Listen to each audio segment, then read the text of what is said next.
মর্মান্তিক ঘটনা। ঠাকুর বিসর্জন দিতে গিয়ে জলে তলিয়ে গেল ভ্যান চালক। ঘটনার সম্পর্কে জানা গেছে, মালদার মানিকচক ব্লকের মানিকচক অঞ্চলের নাবাদিয়াটোলা এলাকার এক ভ্যান চালক প্রতিবেশীর বাড়িতে মনসা পুজো হয়।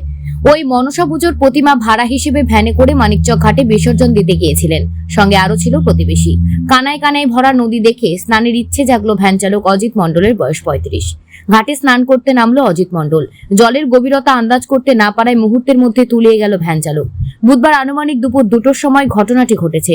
স্থানীয়রা তড়িঘড়ি পুলিশ প্রশাসনকে খবর দেয়। ঘটনাস্থলে ছুটে আসে মানিকচক থানার পুলিশ। খবর দেওয়া হয় এনডিআরএফ দলকে। এনডিআরএফ দল বর্তমানে তল্লাশি চালাচ্ছে বলে জানা গেছে। গঙ্গায় তলিয়ে যাওয়া ভ্যান চালক অজিত মণ্ডলের পরিবারে রয়েছেন বৃদ্ধ বাবা ঘিসু মণ্ডল, বয়স 55, স্ত্রী রীনা মণ্ডল, 3টি নাবালিকা কন্যা সন্তান ও একটি পুত্র সন্তান।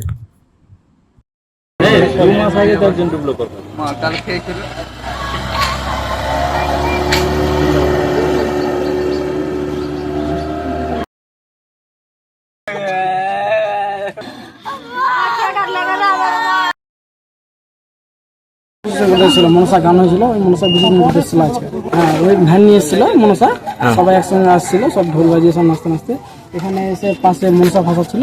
আর ওই সাইডে ছিল, এক সাইডে মানে একটু জলে নেমেছে, কেউ খেয়াল করেনি। যখন জলে নেমে গেছে তখন সবাই দেখছে যে দুটো হাত দেখাচ্ছে। তখন নৌকা নিয়ে ধরতে গিয়ে তখন নিচে মানে স্রোতে সরিয়ে নিয়ে চলে গেলো দূরে। তখন আর ওকে পাওয়া গেল না। প্রশাসন তরফে এসছে, তো এখনো খোঁজাখুঁজি শুরু করেনি, রেডি করছে, 1.5 ঘন্টা হয়ে গেল। এখন মোটামুটি ওই দুটো দেখেছে, যখন মানে তলিয়ে যাওয়ার সময় দেখেছে, মানে ওই সাঁতার জানছিল না, তখন যখন তলিয়ে যায় তখন দুটো হাত দেখাচ্ছে, তখন ও খেয়াল করে নৌকা ছাড়তে ছাড়তে তখন স্রোতে আরো দূরে নিয়ে যায়, ওকে ঠেলে দেয়। মনসা ভাষাতে এসেছিল তখন। পরিবারে 3 মেয়ে আর 1 ছেলে। ছেলেটা সব থেকে ছোট।